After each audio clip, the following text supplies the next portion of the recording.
Fala pessoal, tudo bem com vocês? Meu nome é Ronildo, né? Sou responsável aqui pelo nosso podcast Conexão Cristão. E hoje, para a honra e glória do Senhor Jesus, nós estamos aqui para mais um episódio. Hoje nós vamos para o episódio 5.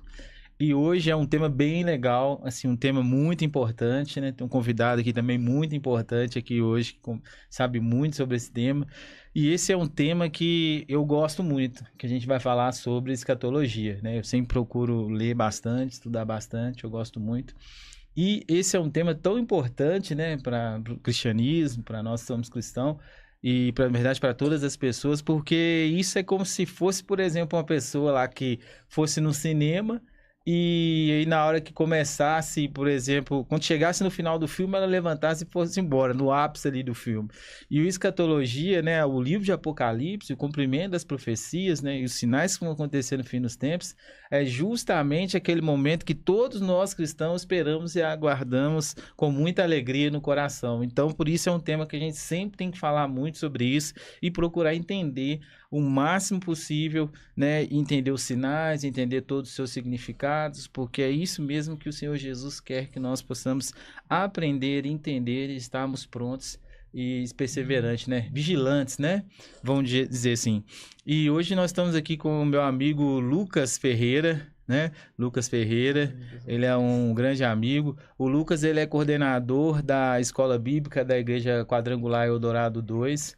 O Lucas faz parte da equipe da DEBQ, que é o Departamento da Escola Bíblica Quadrangular, né? E dentro desse departamento eles escreveram um livro muito abençoado, né? Que é material de ensino para todas as igrejas, né? O tema desse ano, Vem o Teu Reino, né?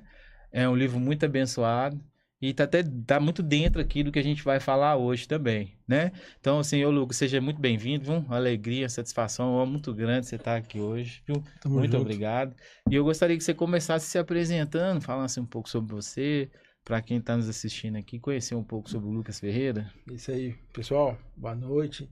Prazer estar aqui, viu, Ronildo? Obrigado pelo convite, fico muito honrado. E a ideia é a gente estar aqui trocando essa ideia. Acho que ele já disse bem, né?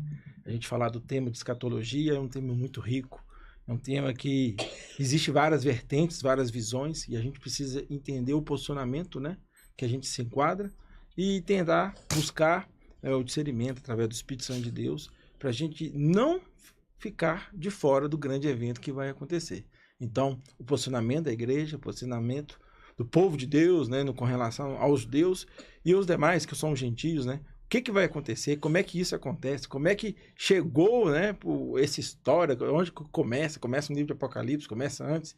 Então, tudo isso aí a gente vai trocar essa ideia para a gente esclarecer e ter também trazer algumas dúvidas que são interessantes para enriquecer esse tema. E para edificar a vida de todos que estão aí certeza. assistindo com a gente hoje. É isso aí.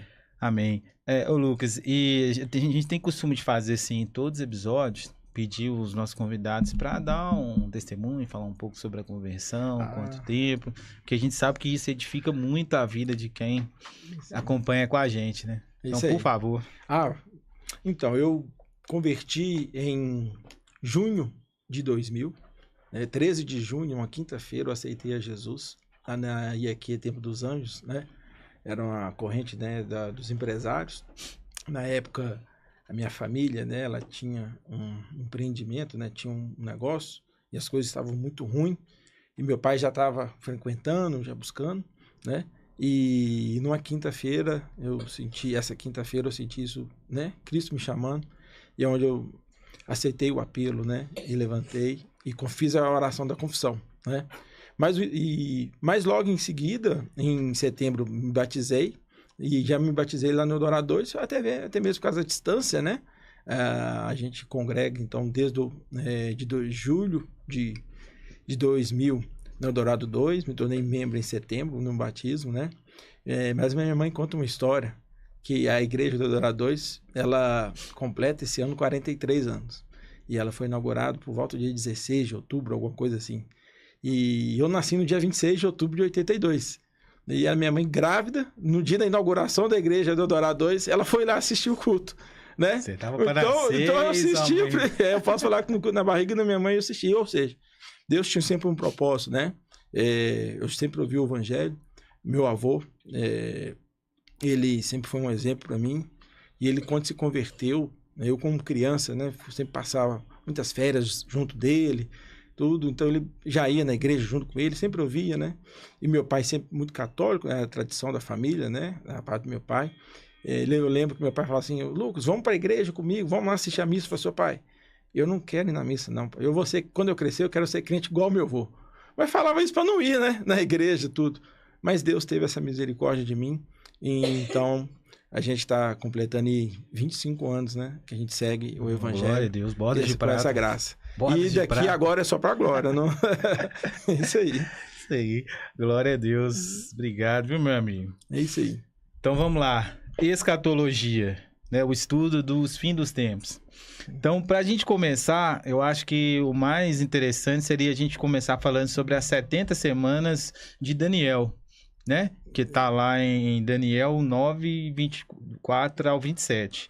Então, eu gostaria que você começasse explicando para nós, Lucas, sobre essas 70 semanas. Qual o significado? Então, acho que o livro de Daniel e o livro de Apocalipse, eles têm um afinco, porque por mais que um esteja no Velho Testamento, o outro no Novo, mas na verdade o Apocalipse é uma continuação do livro de Daniel. Tem uma ligação, né? Então, essa ligação é o que diz e é o contexto de todo a escatologia, tá? As 70 semanas em específico, que está envolvida, né, todo o processo do Apocalipse, o livro de Apocalipse está contida nela, né, vamos dizer assim, uma parte, começa lá, né, se tiver a estátua aí, depois pode julgar a imagem. O Daniel 2, né? Isso. Mas o que acontece? Na primeira, aquela que o livro de Neemias fala, né, ele pede ao rei para ele voltar e restaurar os muros, né, que foi por volta, tá, gente, mais ou menos de 445 a.C. Ou seja, ali, quando Neemias, isso aí, pode deixar aí que a gente vai explicando aqui. Então, quando Neemias, ele volta, né, para a reconstrução dos muros, ali tem o conserto, né, e a volta de Israel para o seu território, para a sua pátria, volta e começa ali, por incrível que pareça, a contagem das 70 semanas. Então, a partir do momento, a partir do momento lá que Neemias construiu, ele volta tudo. E ali, e o que acontece? Quando a gente fala, por que 70 semanas? Na verdade, a visão de 70 semanas, a gente interpreta de cada semana, um ano. 7 anos, né? Quer dizer, cada semana, 7 anos. Então, 70 semanas são referente a 490 anos. E o interessante que a gente vai explicar a primeira semana, ou seja, a primeira semana é referente a 7 anos, né? Então, tem o primeiro período. O primeiro período durou exatamente 7 semanas. Ou seja, 49 anos. 49 e o que foi esse primeiro período? É quando Neemias volta, restaura, né, os muros, restaura ali a Israel, e ali eles voltam para o Senhor. Tem ali, inclusive, né, as festas, né, que acontecem, a celebração das festas, e isso tudo, a nação de Israel voltando. Né? E aí depois vai para o segundo período. Esse segundo período, ele né, um período mais extenso, só um período de 62 semanas, que dá aproximadamente 434 anos. Né? Então, quando a gente pega a estátua, né, o Império Babilônico, né, que o rei teve, e Daniel interpreta isso, o Império Babilônico, que é a cabeça de ouro, né, é o Império Babilônico, onde que, né, tinha sido, né, eles sitiam Israel, e ali Israel passa a ser escrava, né, dessa nação, né, e aí ele dá-se a abertura, e caminhando, quando você vê ali a cabeça de ouro, depois o peitoral e os braços de prata, né, que é o Império Medo-Persa, ou seja, o Nabucodonosor, né, ele tem essa visão, e aí depois os persas derrotam o Império Babilônico, né, e ali vem depois, logo em seguida, parte do rei Ciro, exatamente, né? E aí depois vem, né, o Império Grego, que é o cinturão, né, de bronze, a parte, né, do ventre e as coxas de bronze, né, que representa o Império Grego. O Império Grego foi de 331 a 168 a.C.,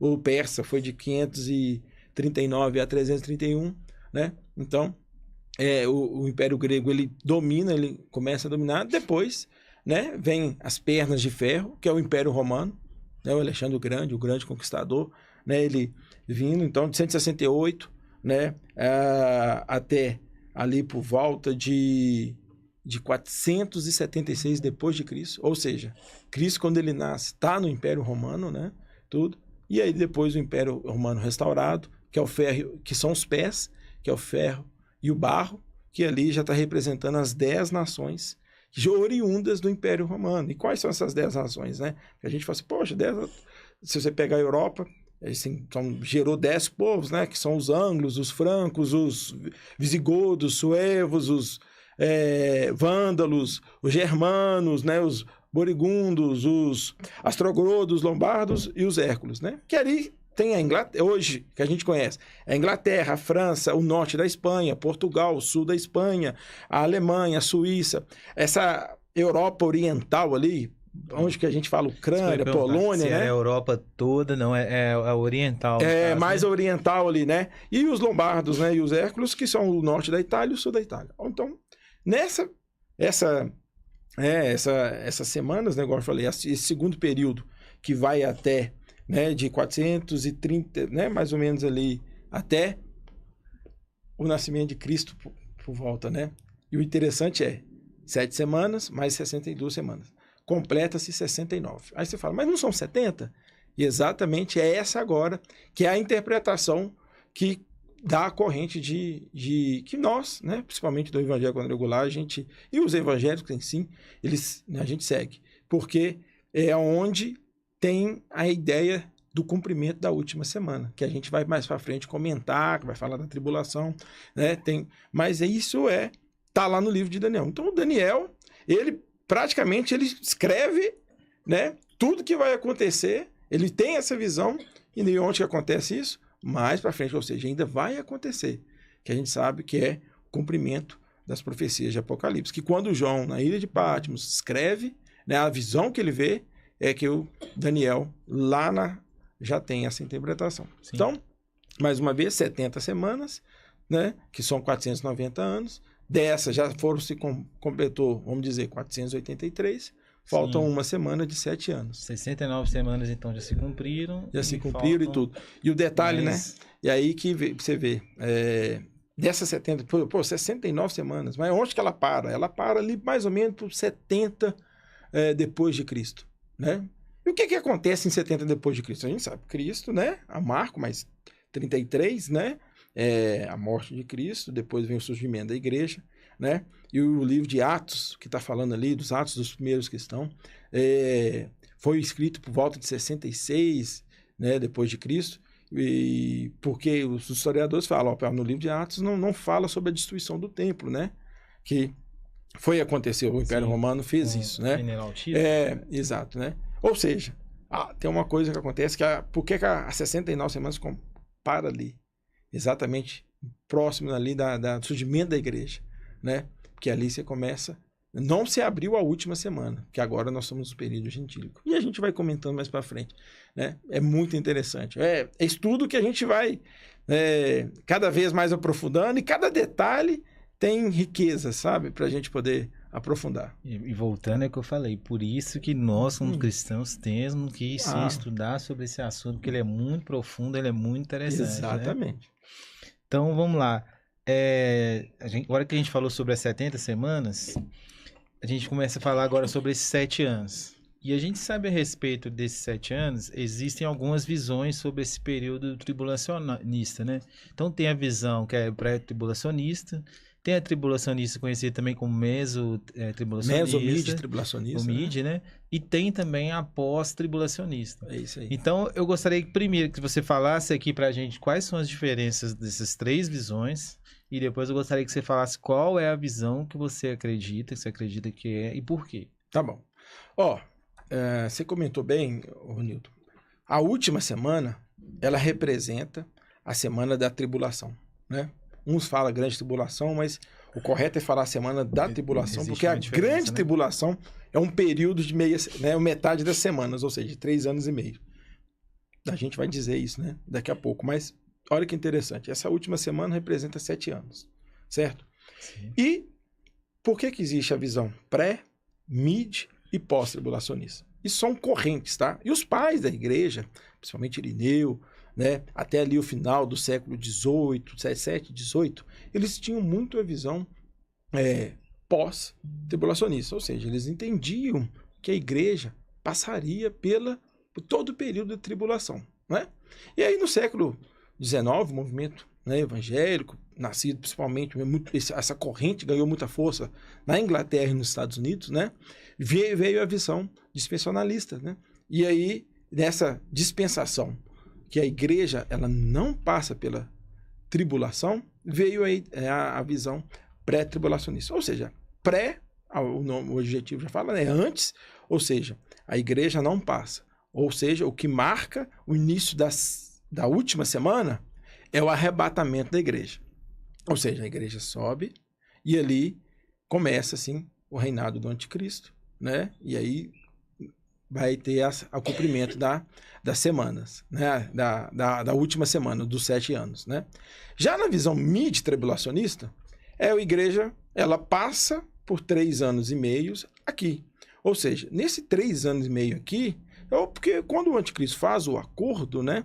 E ele vai governar, são 3 anos e meio de paz, de muito bom, de as coisas melhores, vamos dizer assim. Então, né, a visão mid, a igreja ela passa por esses 3 anos e meio, né?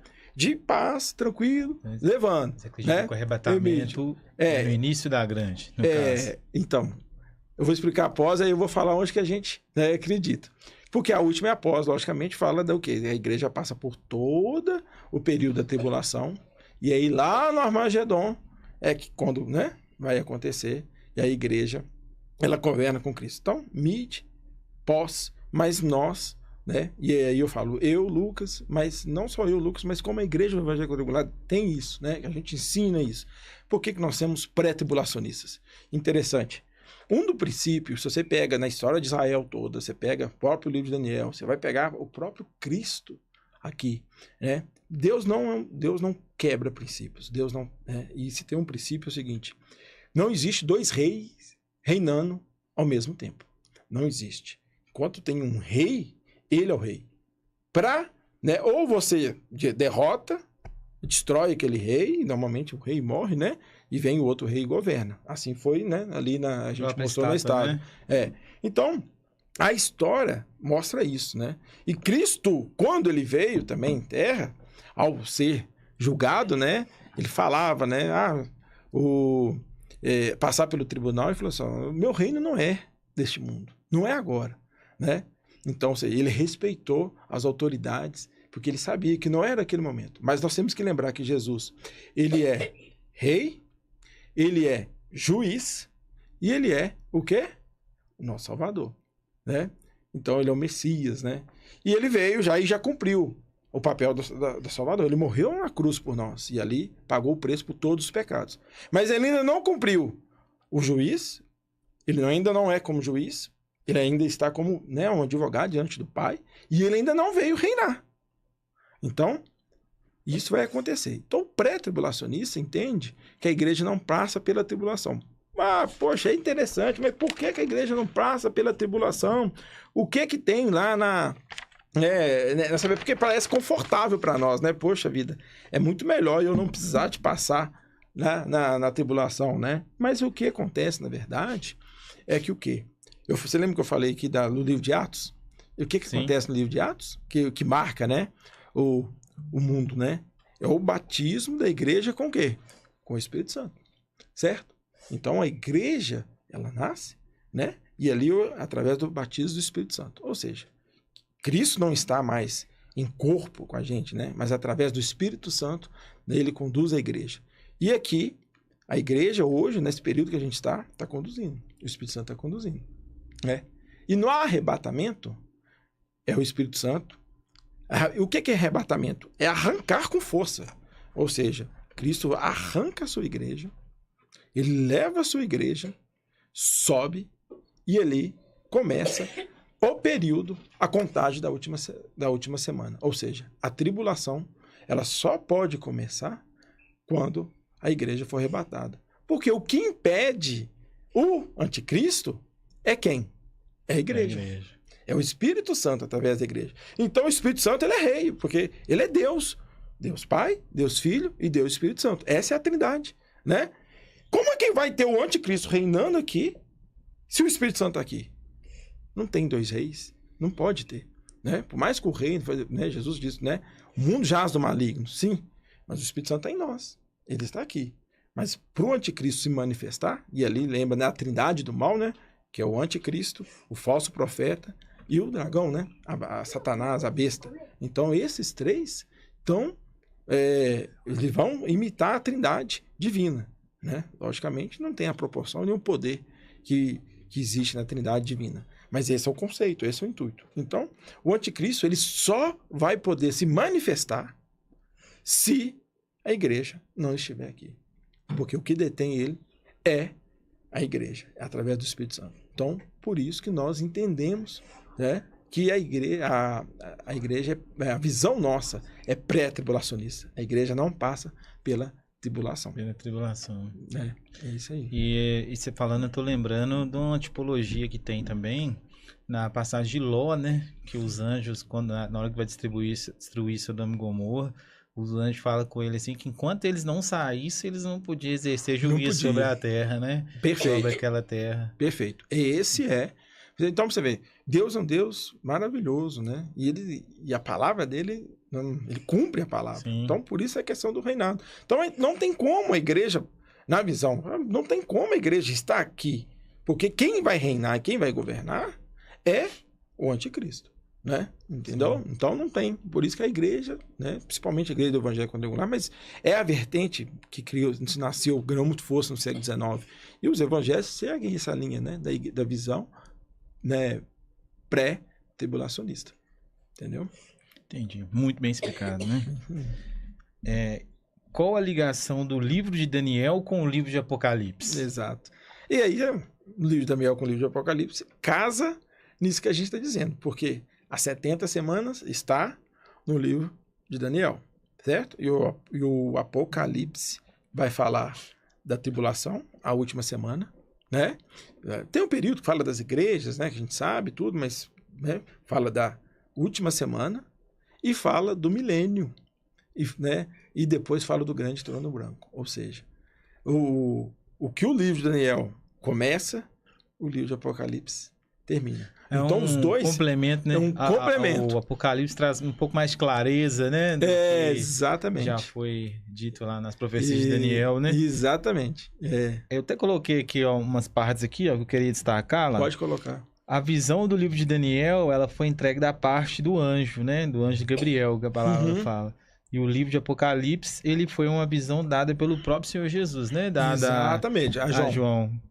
E Daniel 25, 26, né, do capítulo 9, por exemplo, descreve lá a vinda e a morte do Messias, enquanto Apocalipse revela como o cordeiro que foi morto ressuscitou antes da abertura dos selos, né? Isso aí.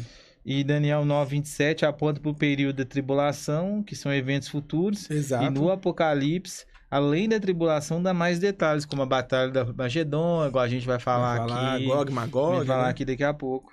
Fala também o livro de Daniel sobre restauração e destruição, aonde muitas dessas coisas já até se cumpriu, né? E outras vão se concluir lá na parte do Apocalipse, né? Exatamente. Isso aí. É muito interessante, né? E vamos lá, vamos continuar, que tá... Vamos aprofundar mais, está aquecendo. Quando começa, então, os 7 anos da tribulação? Boa. Vamos lá, então? Então, assim... não tô crente povo sem fogueira, não. Não precisa falar o ano, não, tá? A ideia é sinais, fatos na sua percepção. Exato. Você acha que... É isso aí.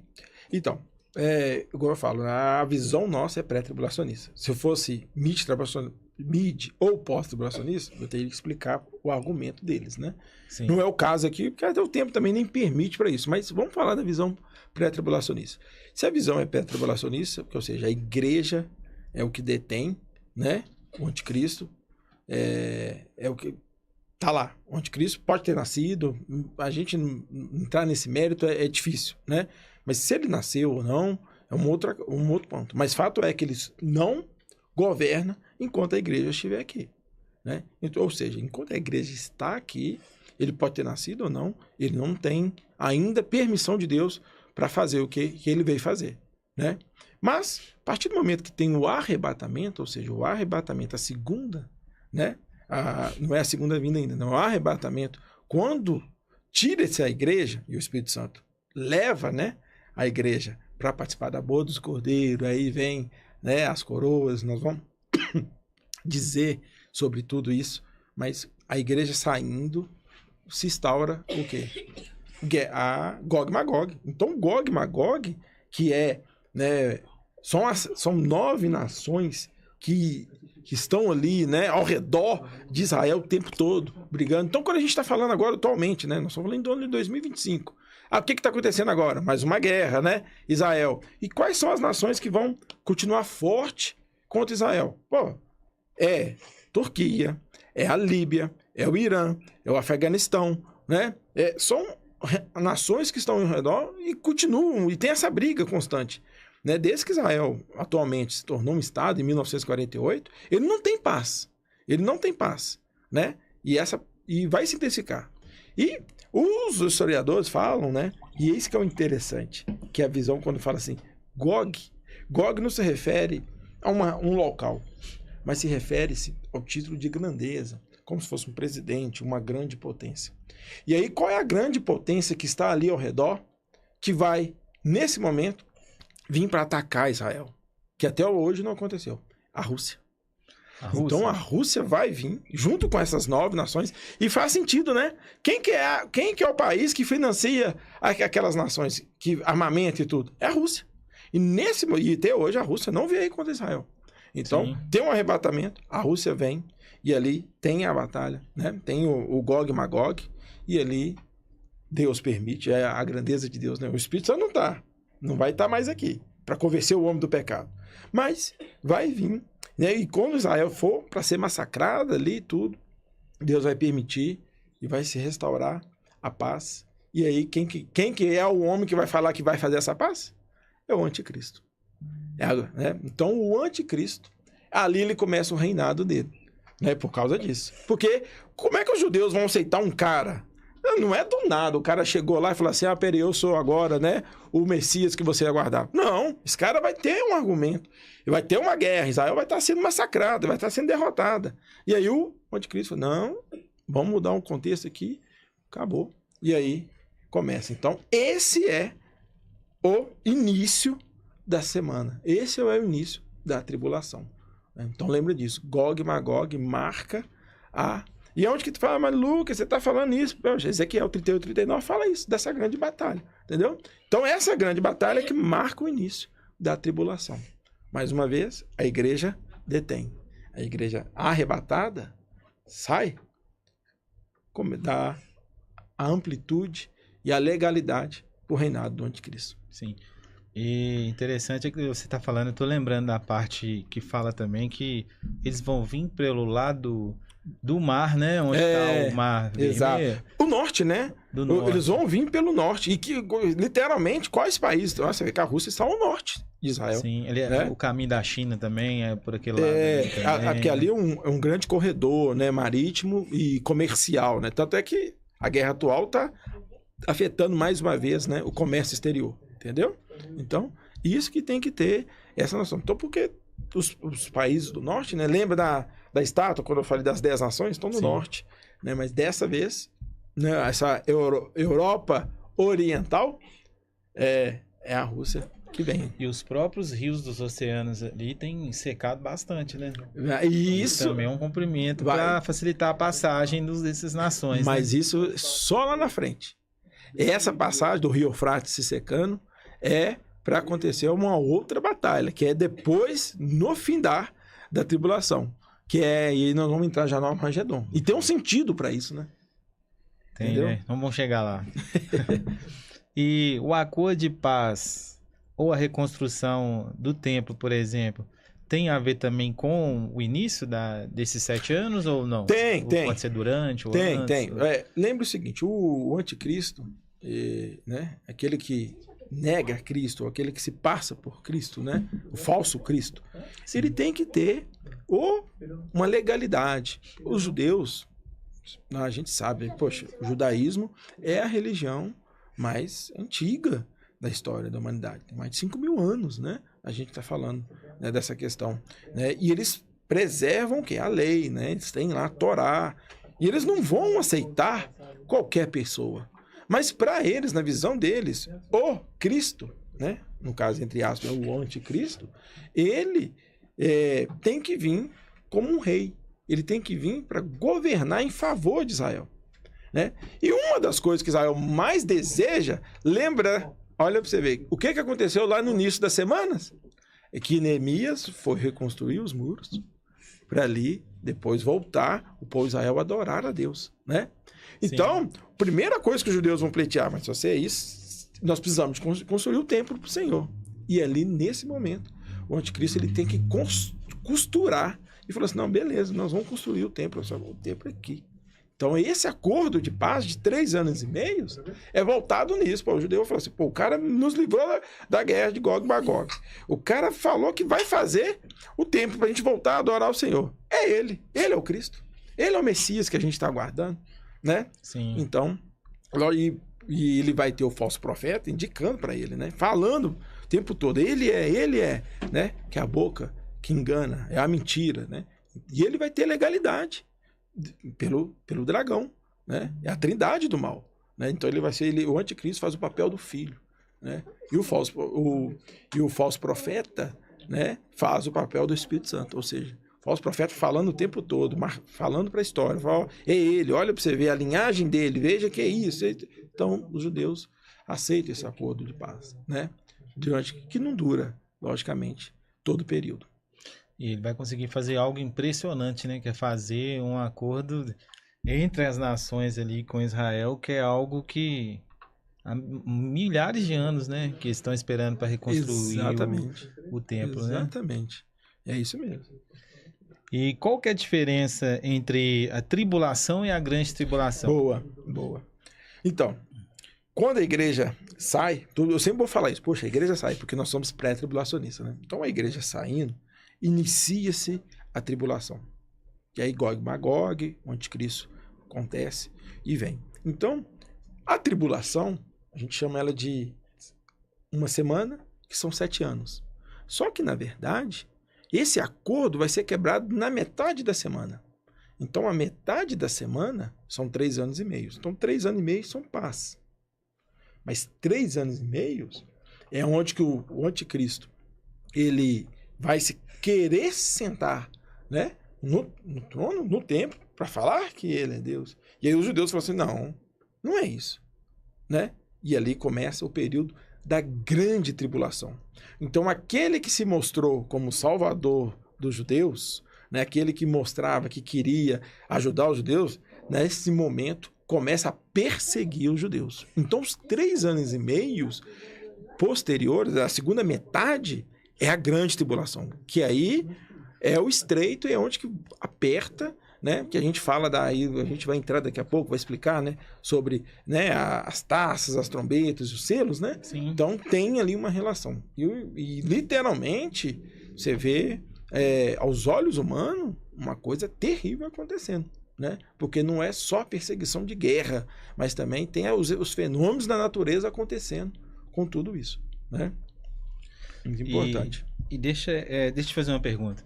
A questão da tribulação seria também um período, por exemplo, de preparação para a grande tribulação? Implantação do chip, por exemplo, o controle da tecnologia para o governo do anticristo? Seria algo voltado também dentro disso aí, nesse período? Então, a gente tem que entender... A gente vê que assim, o avanço tecnológico foi grande, mas assim, o que dá a entender é que o anticristo ele vai vir com os projetos dele também em cima disso aí, né? Sim. Ó, a tecnologia... primeiro eu vou explicar o seguinte. Por que muita gente confunde? Porque fala assim, poxa vida, por que tem o livro de Apocalipse? Por que tem a igreja? Porque para Deus só existe 3 povos. Os judeus, que é o povo eleito, né? O povo escolhido por Deus, né? Os judeus. Sim. A igreja, que é o povo eleito, né? É o povo que, através da graça, né, é salvo. E os gentios, aqueles que não são judeus e não têm a Cristo. Para Deus só existe 3 povos, né? A igreja, né? A tribulação não é para a igreja. Não é. tudo isso que nós estamos falando só é para quem? Para os judeus. Então, se eu te falar que o livro de Apocalipse e Daniel, né, o tempo todo, é para os judeus, né? Ou seja, tudo isso é para que o povo restaurar, para Deus restaurar o pacto que ele fez de trazer o povo para isso. O povo de Israel falou assim, realmente, só o Senhor é Deus. O tempo todo na nossa história foi Deus por nós, né? Então, e esse contexto do mundo, ou seja, o mundo já maligno, né? Aqueles que não são judeus e não são de Cristo, são gentios, é onde que o inimigo, né? Ele governa e tem o poder. E imagina, a tribulação é uma coisa que não vai afetar só Israel, vai afetar o mundo. E qualquer governante, né? Ele precisa de ter o domínio para se poder ter o poder e a autoridade para governar. E um dos domínios que ele precisa ter é o domínio econômico. Porque se você não tem um controle, né, da economia, se você tiver uma nação que se pareia, ou tiver algum líder que se pareia, você vai fazer guerra e vai sair o negócio. Agora, se você tem o domínio, o cara vai falar assim, isso aqui eu não consigo ir contra, porque ele tem esse poder. Então, tudo isso tudo é projetado, né, arquitetado para que seja entregue o poder ao anticristo, o poder do mundo. Então, as tecnologias, né, a evolução, você pega, né, hoje nós estamos vivendo a 4ª revolução, que é a revolução da informação. Você veja a velocidade da informação, o crescimento da tecnologia, né? Tudo isso é assustador. Mas nada mais é um preparo das coisas que se fazendo porque precisa acontecer, né? Como é que vai estar uma pessoa lá em Israel governando? Imagina, aqui no Brasil, tendo o poder e autoridade sobre o Brasil, poder sobre Cuba, sobre Nova Zelândia. Imagina, né? O sistema global todo afetado. Então, isso é uma preparação, né? Agora, fala o que é o número dele? A marca da besta, né? O 666, né? Que, na verdade, o 6 é o número do homem, né? Então, 666 representa isso. Então, tudo isso que sistema, nós... seria um sistema? É um sistema humano conduzindo a questão, né?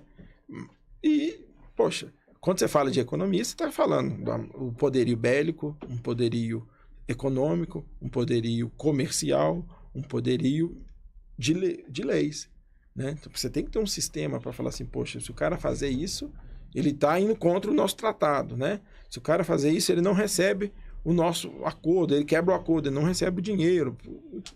Tudo isso Sim. É uma conjectura, né, para ser entregue a ele. Né? Sim. A gente tá falando aqui sobre tecnologia. Eu tô lembrando aqui, eu vi uma série que chama, uns anos atrás, chama Colony. Não sei se você já ouviu falar. Não, acho que não. O antes parece que assiste muita série. Você já viu essa série? Colony, que chama? Eu já ouvi falar, mas não. Já ouviu falar?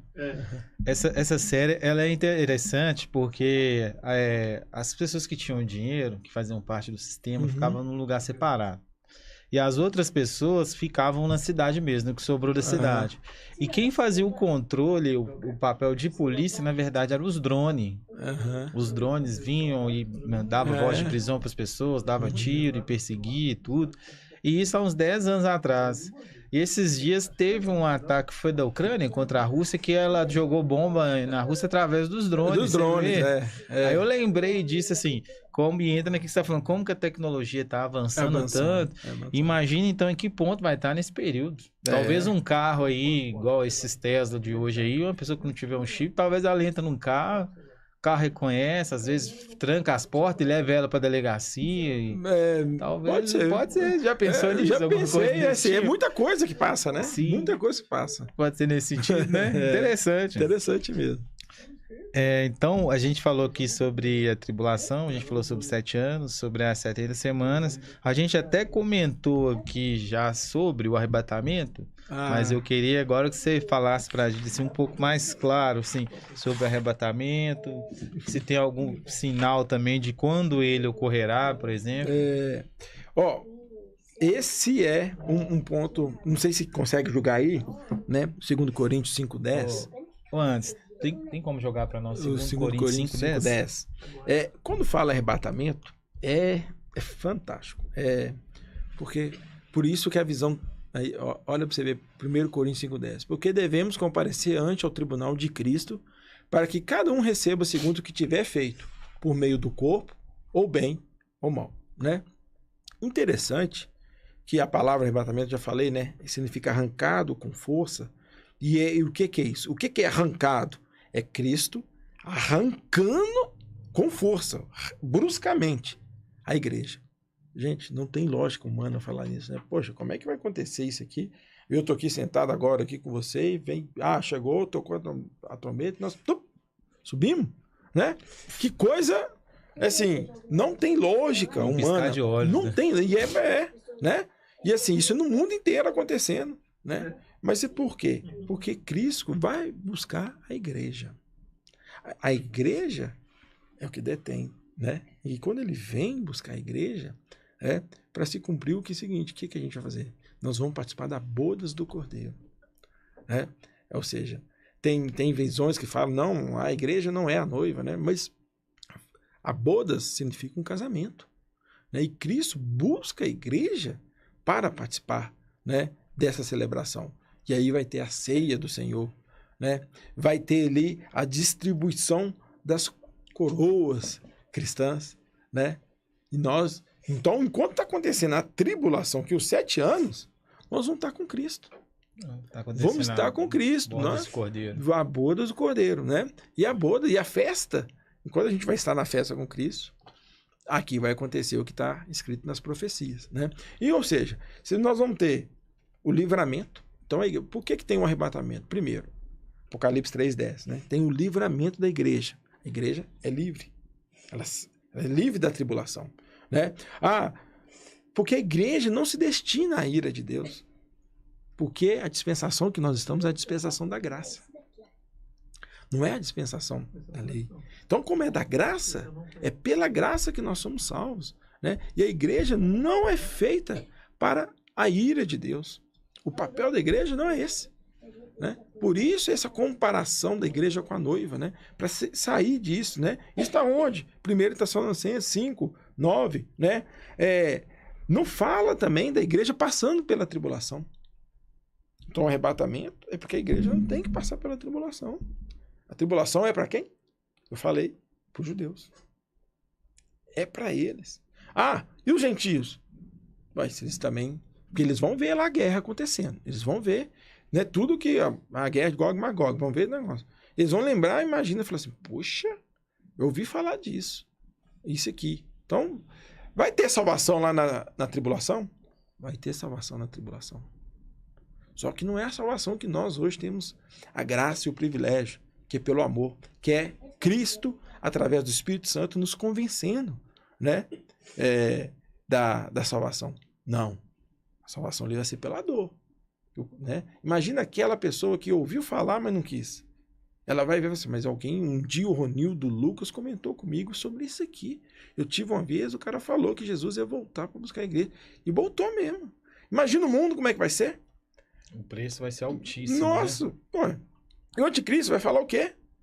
A igreja, aquilo que... Não, é um bando de maluco, não sei o quê. Mas não está aqui mais. Se cumpriu.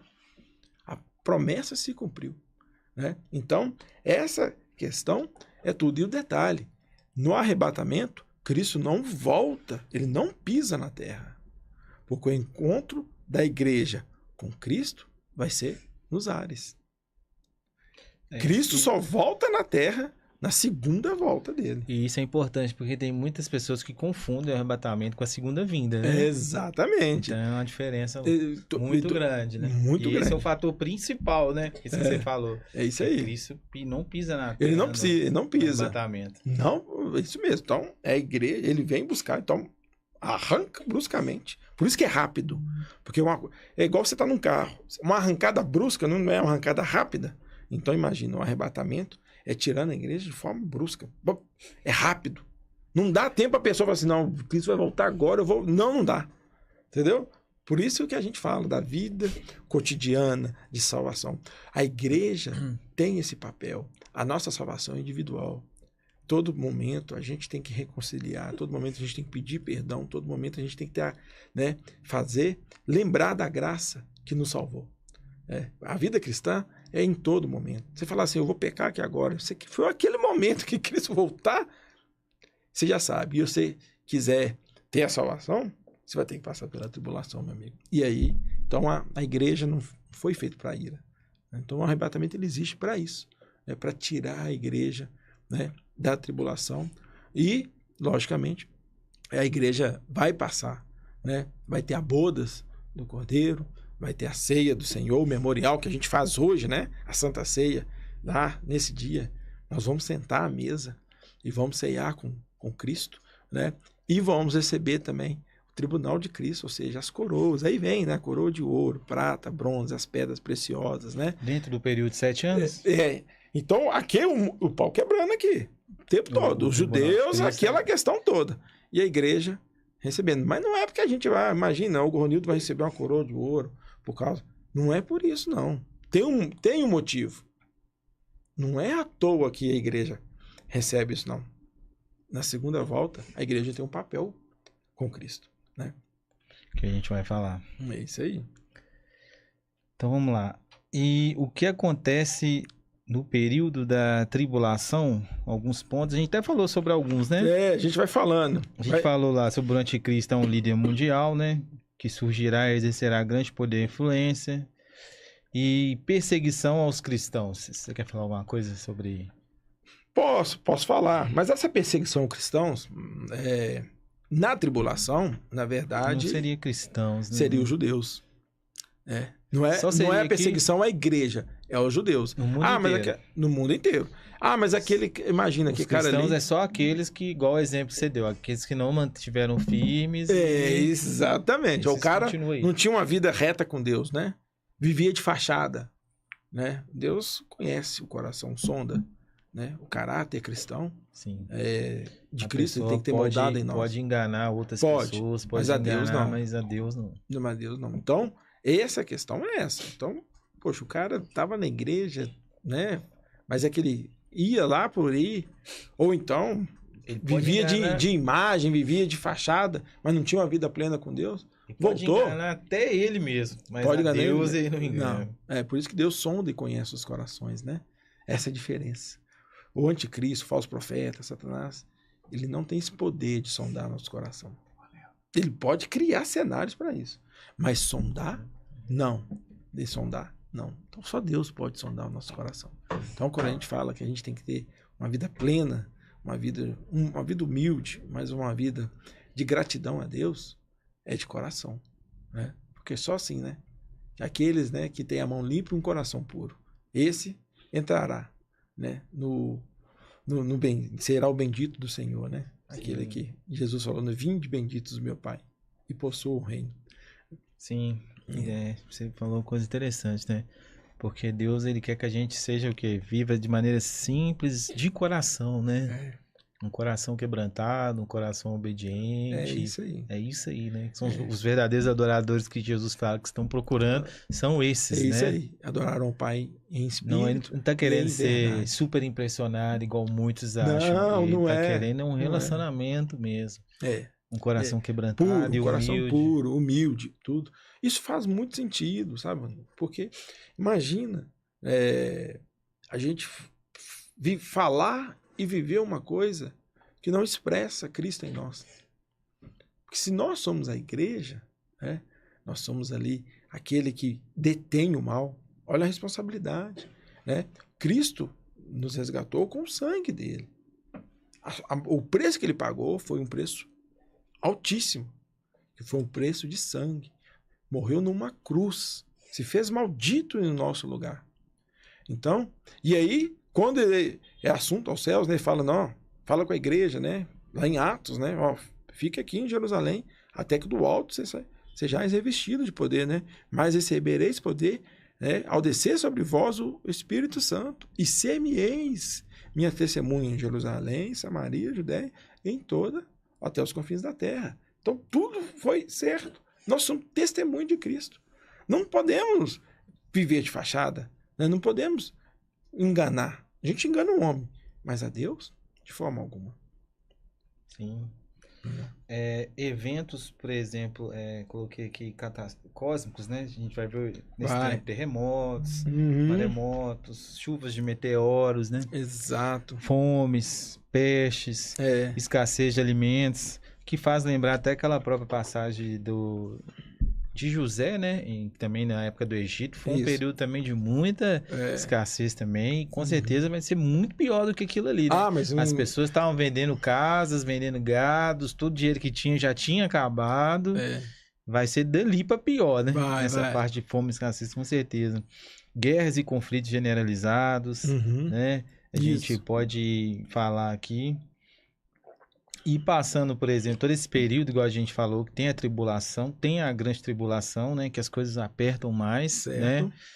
E aí vem no final desse período de 7 anos. Então, o que acontece no final desse período da grande tribulação? Começando pelo Satanás. Eu vou responder essa pergunta.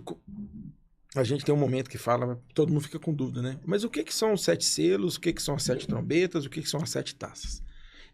E aí você falou da questão ambiental, da questão, né, de praga, peste, guerras, né? E aí os 7 selos, né, e as 7 trombetas e as 7 taças explicam muito isso. E aí a gente vai entender o que acontece lá no final. E deixa eu te fazer uma pergunta. Os selos, a taça e as trombetas, tá nos 7 anos ou é relativo no período de 3 anos e meio da grande tribulação? Então, boa pergunta. Os selos, os 7 selos, as 7 trombetas, as 7 taças estão compreendidas no período da tribulação, 7 anos. As 7 taças estão na grande tribulação. Ah, mas como assim? Vamos explicar. As 7 taças estão lá na grande tribulação. Vamos lá. Tem os 7 selos.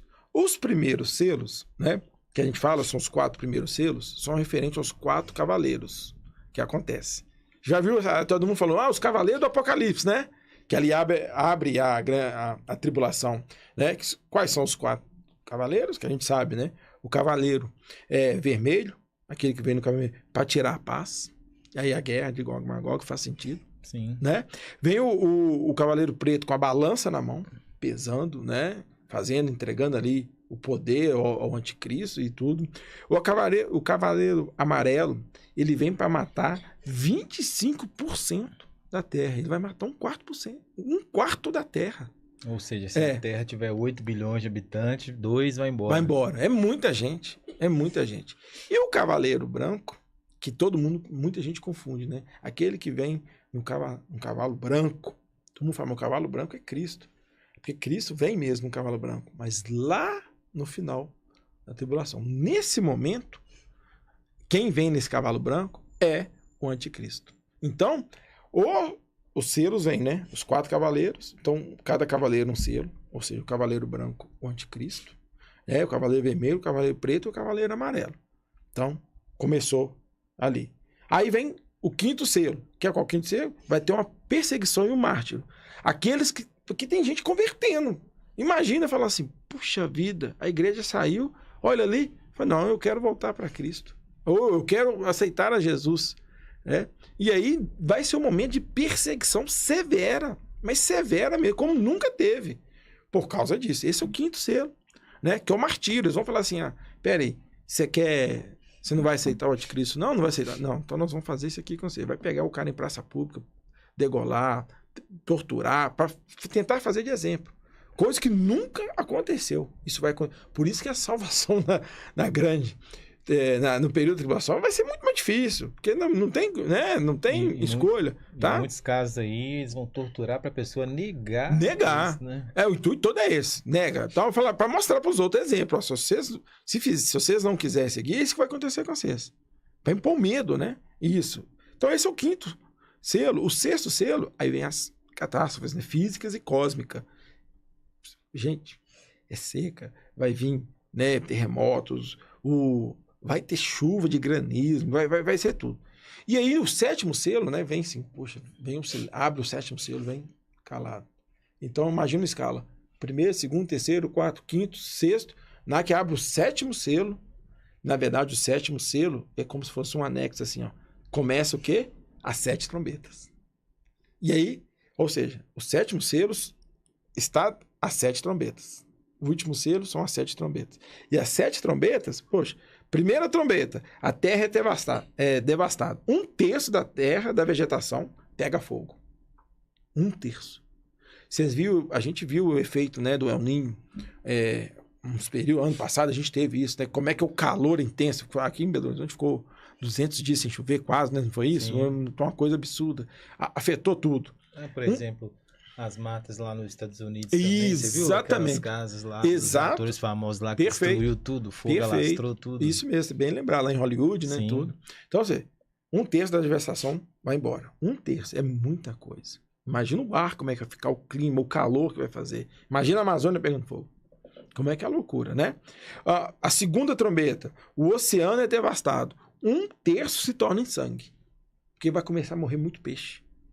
1/3 do oceano, né? 1/3 dos animais do oceano se torna em sangue. Morre. O oceano começa a se tornar em sangue, né? A terceira trombeta, oceano, água salgada. Rios e as fontes, né? Os lagos, água doce. Também vai se tornar amarga como absinto. Absinto, né? Então ali, a terceira trombeta falando das águas doces. Imagina, gente. Imagina o Brasil, um país riquíssimo, né? Índice fluviométrico de água doce. Imagina isso, tornando água amarga, né? Não dá para beber, né? O quarto selo, o sol e a lua escurecem. E isso dentro dos 3 anos e meio, né? Ainda da primeira parte. Tá dentro da tribulação. Da tribulação. E isso, Lucas, mostra que tem, só concluindo aqui, que tem muitas pessoas que acham que a tribulação vai ser um período tranquilo, mas você vê que... Não, aqui já tá falando, é a trombeta, né? Que a gente tá explicando, né? Totalmente ao contrário. Exatamente. Vai ser... É isso aí. E aí é que você fala, então, ali tá falando, acontecendo isso. A quinta trombeta, gafanhotos e demônios vão soltos. Gente, tem demônio que ainda não tá solto.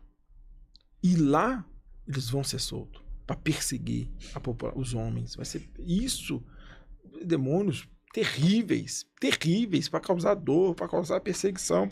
A gente acha, né, que tem demônios, a gente nem vai estar aqui para ver, né? Mas imagina que são esses que vão ser? Exército... Como é que vai ter plantação? Não vai ter, como é que vai ter isso? Isso tudo gafanhoto. E um exército muito numeroso, né? Muito numeroso. E quem vai soltar isso?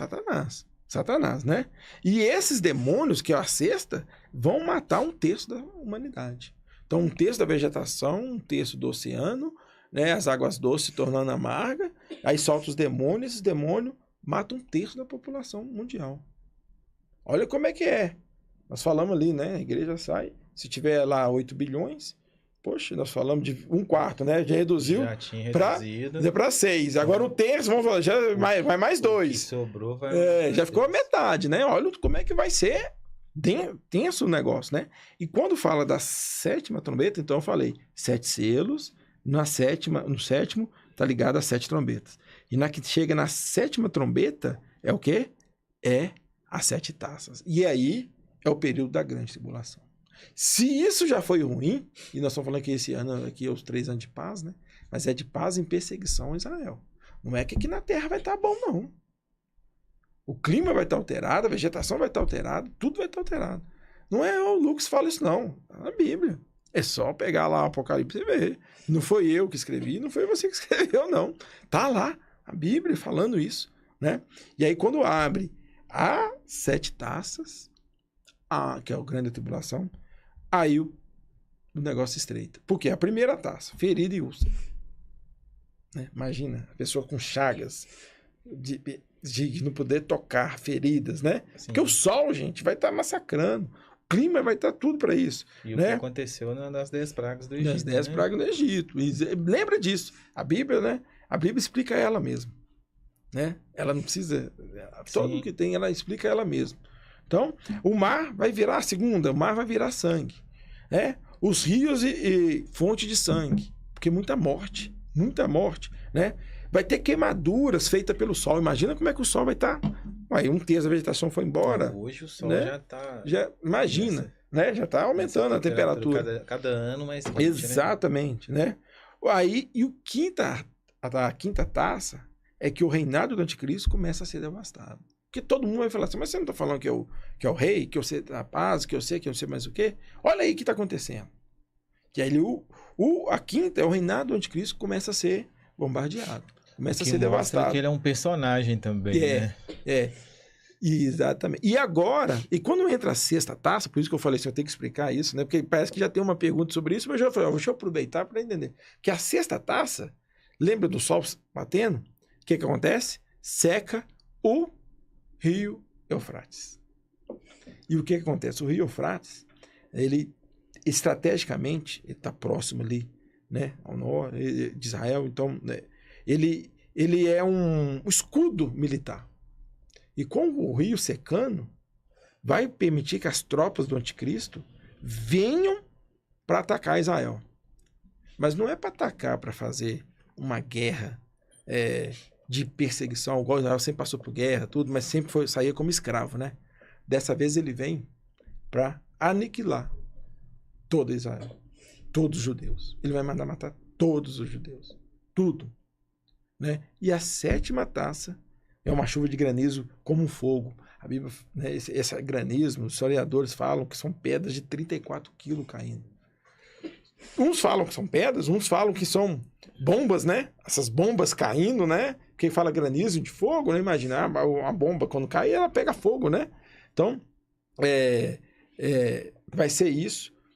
Trovões, terremotos. Então, e aí é a hora, né, que chega a posição, fala assim, agora acabou. Os judeus vão falar, agora acabou. Não temos mais jeito, a gente vai terminar, vai ser extinto como povo. Ou seja, a tribulação e a grande tribulação, os 7 selos, as 7 trombetas, 7 taças, relatam ali tudo isso para falar assim, agora acabou Israel. Entendeu? E aí é o momento de falar assim, e agora? Satanás saiu vitorioso? Porque ele queria isso, não era? Destruir o povo de Deus. O Apocalipse não são para os judeus? E aí você perguntou, né? Mas o que vai acontecer agora com Satanás? O que vai acontecer com o anticristo? O que vai acontecer com o falso profeta? Né? Entra a grande batalha do Armagedon. Porque nesse momento, eles vão estar clamando, falam assim, acabou, não temos mais socorro, não temos mais quem. E o que acontece na batalha do Armagedon? A segunda vinda de Cristo. O verdadeiro cavalo branco, né?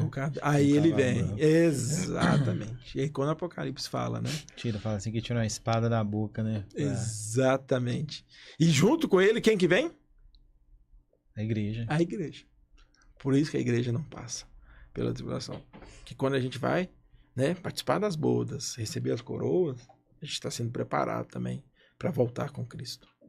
E nesse momento, lá no Armagedon, a palavra Armagedon nada mais é que chama Megido, né? Vai ser a batalha de Megido. Lá no Vale do Megido, onde várias batalhas aconteceram em Israel, no livro de Reis, de Crônicas, fala sobre isso, né? É um lugar que está no norte de Israel, que é protegido por colinas e vales, né? Então, como o rio Eufrates secou, vem um exército em massa para acabar, né, com os judeus, e aí eles clamam e falam assim, não, agora acabou, porque o Messias que a gente esperava não é o Messias, e agora? Aí vem Cristo, né? Então a batalha vem Cristo com a sua igreja, e aí derrota quem?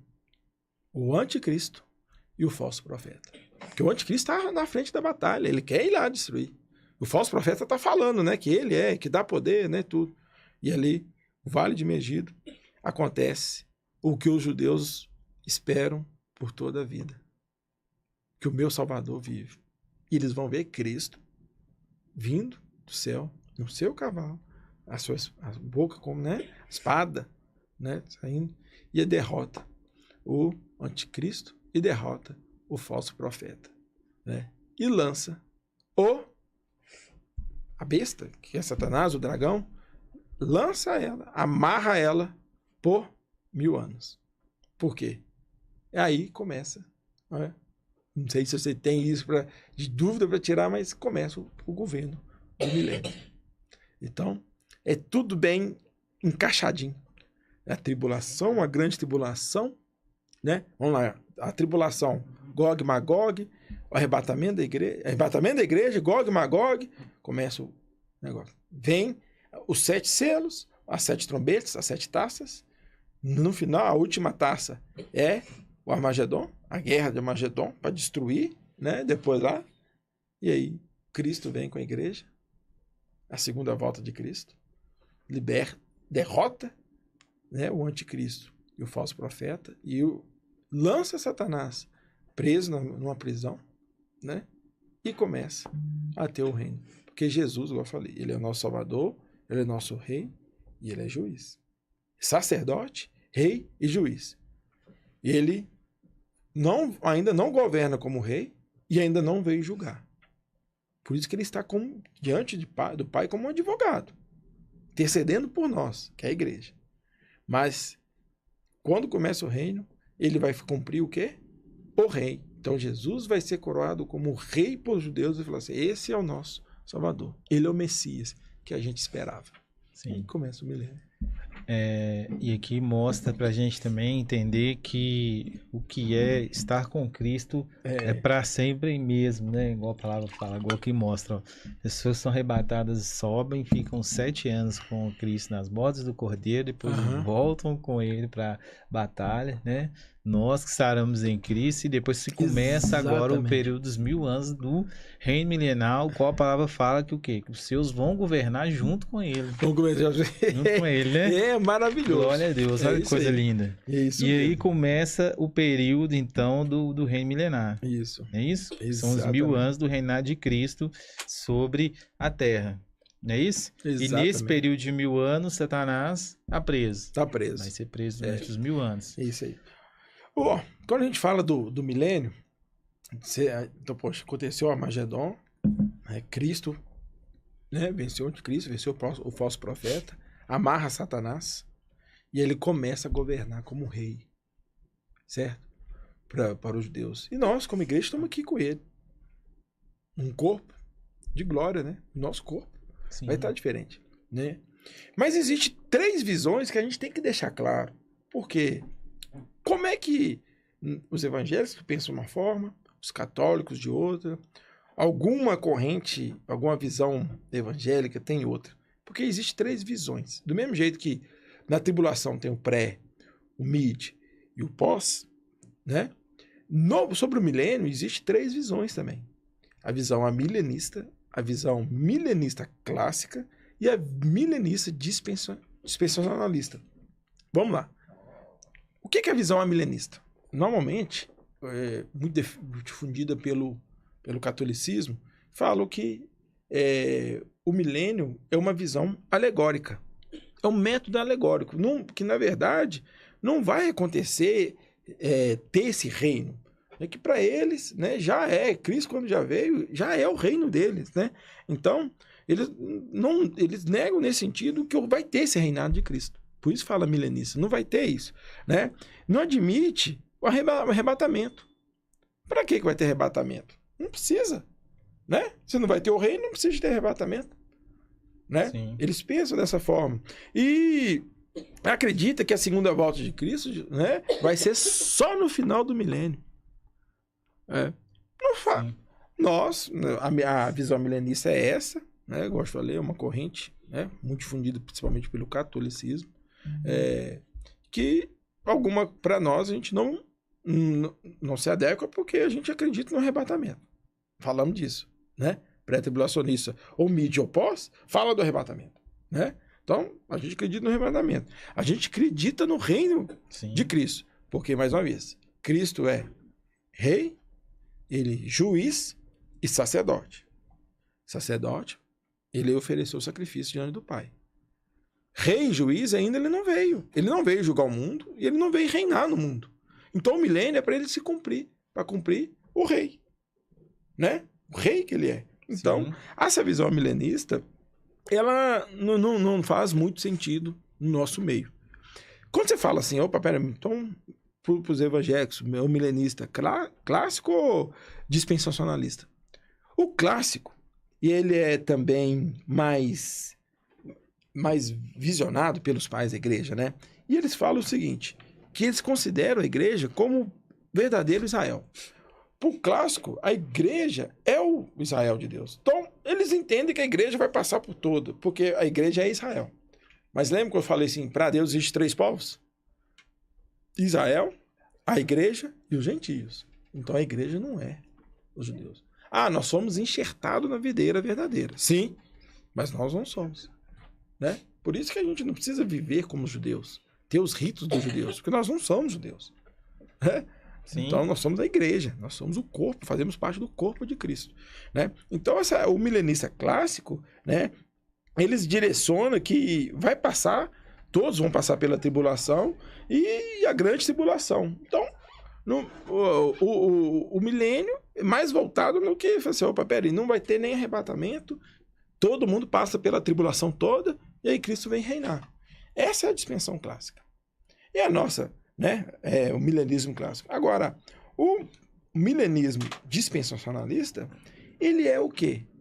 É a corrente, mais uma vez, que nós também entendemos como mais não é adequada, mas que se encaixa mais na nosso entendimento. Por quê? O milenista dispensacionalista, porque a gente vai viver a última dispensação, que é a dispensação do milênio. Não é? Sim. Se é a dispensação do milênio, Cristo vem reinar. Nós, na Batalha de Magedon, voltamos com Cristo. Se Cristo está aqui reinando, nós também temos que estar. Então, esse milênio, a igreja volta para reinar com Cristo. Sim. Né? Então, Cristo reinando, a gente reinando com Cristo, né? E literalmente, onde que vai ter a paz? Então, olha que coisa maravilhosa. No milênio, vai nascer pessoas, porque lembra que eu falei 3 povos? Os gentios não vão acabar, não. Porque aquele gentio que não se juntou ao anticristo, aguentou a perseguição, passou pela batalha, está aqui. Então ele ficou. Tem os judeus também. Então, né, vai estar os judeus e vai ter a igreja. Então, vai estar nascendo gente. Né? Vai morrer gente? Vai morrer. Mas no milênio, a vida vai se prolongar muito. Né? E também vai morrer aqueles que não têm o corpo glorificado, né? A igreja já está um corpo glorificado, né? A gente imagina o seguinte, a gente vem para ajudar a Cristo a reinar. Né? Como a gente faz parte do exército de Cristo. É diferente. Sim. Né? Mas os judeus, os gentios que aqui estiverem, vai estar. Então, vai ter a vida prolongada. A Bíblia fala, olha que coisa louca, né?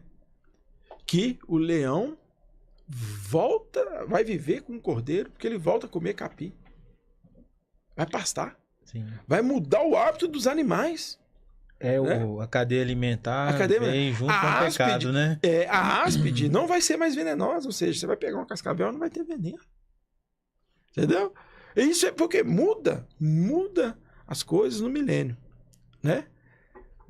Porém, ainda acontece gente morrendo. E aí, o que acontece no final do milênio? Satanás é solto. Mas, gente, Satanás vai ser solto porque já não foi derrotado lá no Armagedon? Não, quem foi? Foi sim o anticristo. E o falso profeta já foi lançado no lago de fogo. Satanás está guardando. E ele é solto. Para quê? Para tentar enganar algumas pessoas. Quem que ele vai enganar? Aqueles que nasceram no milênio, que só ouviram falar, ou aqueles que, mesmo vivendo isso, não querem seguir e desistem, né? Elas precisam ser provadas, né? Também, né? Essas pessoas que... Exato. Elas têm... porque ela só ouviu falar, né? Sim. Agora falou assim, agora não, agora eu estou te dando a oportunidade. Só que nesse momento ele é solto por curtíssimo espaço de tempo. A Bíblia fala que é breve, né? E aí sim, ele é derrotado né? E aí acontece o último fato, que é o tribunal, né? O grande tribunal branco. E aí é onde que fala, e depois, né? Grande tribunal branco. Isso aí. Então, o tribunal de Cristo para os salvos, né? Fica bem claro. E o grande trono branco um é para galardão e o outro para condenação. Condenação, né? Eterna. Para quem está nos assistindo saber essa. É isso aí. Essa diferença. Um é para galardão. O tribunal de Cristo, a igreja no arrebatamento recebe, né? Sim. Isso, para voltar, para reinar com Cristo aqui na terra. Agora o outro, que é o grande tribunal branco, esse é o para condenação. Porque aqueles que não quiseram, né? Morreram lá atrás, tudo. Ou no milênio, ainda não quiseram, eles vão ser julgados. Olha a justiça de Deus. Deus vai dar a eles a oportunidade para todos, para ser salvo. Sim. Todos. Mas a condenação também não vai ser de forma injusta. Porque no grande tribunal branco vai relatar, imagina, tudo que você fez, tudo que você falou, tudo que você pensou. Você falou assim, ô Nildo, Lucas, fulano, você pensou, nós não, né? Mas aqueles que não quiserem, você tá vendo aqui, ó, você pensou, tá registrado isso aqui, ó. Eu nem lembrava. Não, se você fez isso, eu fiz e eu achei que ninguém sabia. Né? Então você vai ser julgado por aquilo. A pessoa vai ser julgada por aquilo. Os ímpios que já morreram, e aí vai ser todos, os que morreram e os que estiverem vivos. Olha que interessante. A diferença da graça. A graça, quando a gente recebe Jesus como Salvador, o sacrifício de Cristo, ele cobre tudo, né? Tudo. Ele cobre tudo. Todas as transgressões do ser humano. Exatamente. E as pessoas, por exemplo, que vão passar pelo trono branco e não aceitar esse sacrifício, não aceitar o seu muito suficiente Salvador, até os pensamentos serão eles vão julgados. ser condenados por eles. Até pelos pensamentos. Então, na graça, tudo isso é abolido. Tudo isso é perdoado. Mas quando a pessoa que não está no caminho, tudo, igual, por isso que a palavra fala, né? Que tudo vai ser manifesto, né? Nada vai ficar escondido. Nada vai ficar escondido. E lembra, né? Diante dos olhos de Deus. Exato. E lembra, Jesus como sacerdote, ele veio na cruz e morreu por nós. Jesus como rei, no milênio ele está reinando. E aí o que falta? Jesus como quê? Como juiz. Que vai ser cumprido agora. E vai ser cumprido. Ele vai pegar e falar assim, vem cá, fulano, ciclano, você lembra? Você vai ser julgado por isso, isso e isso. Vai estar lá mostrando. A pessoa fala assim, eu fiz isso mesmo. Você vai falar o que você não fez? Ele vai mostrar. Né? Imagina. A gente fala de tecnologia, né? Para o anticristo, mas imagina a tecnologia que vai ter para esse julgamento. Como é que vai ser? Vai ter no livro, né? O anjo vai ler lá e fala, não fiz não. Então quem é aquele ali? Você fez. Olha aqui que você pensou. Aqui, ó, vamos abrir aqui agora a sua mente aqui. Tal dia você pensou isso. Se não fosse pela graça, nenhum de nós seríamos salvos. Sim. Por isso que a salvação não é por esforço humano, mas é pela graça e misericórdia do Senhor. Senhor Jesus. Né? Então esse tribunal branco, ele vai acontecer e vai, né, ser ali o último passo. Ah, mas e a igreja? E os judeus que, né? O que acontece? Novos céus e a nova terra. A nova terra. A nova Jerusalém. É descrita no livro de Apocalipse. Exatamente. Glória a Deus. Meu amigo, ó, nosso horário aqui tá encerrando. Eu queria te agradecer por essa participação aí. Maravilhosa. Prazer foi meu, viu? Pra sua vida. Aprendi um pouco mais com vocês aí. Muito grande, viu? Isso aí. Nós agradecemos, aprendemos bastante aqui hoje. Tenho certeza que você que está em casa aprendeu muito, né? Para edificar a sua vida. Então, e tudo que a gente vê, a Bíblia toda, ela resume no quê? No sacrifício perfeito de Jesus, no amor de Deus por nós e na graça, né? Igual a gente falou aqui, é tudo mediante a graça. Então, se você ainda não aceitou Jesus com seu suficiente Salvador, esse é o momento, né? Para a gente aceitar Jesus, para Jesus fazer parte da sua vida, tomar posse desse sacrifício perfeito e estar livre dessa condenação, qual nós estamos falando, né? A Bíblia tem várias profecias que já cumpriram, né? Tem várias, a gente poderia ficar aqui um podcast inteiro falando sobre isso. Exato. E aquelas que não se cumpriram ainda, vão acontecer com toda certeza, porque os sinais são muito claros. Tudo coopera para aquilo que Deus tem falado através dos profetas que vai acontecer. Amém? Então, que Deus possa te abençoar grandemente, né? Obrigado pela participação e até o próximo episódio. Em nome de Jesus. Um abraço. Obrigado, gente.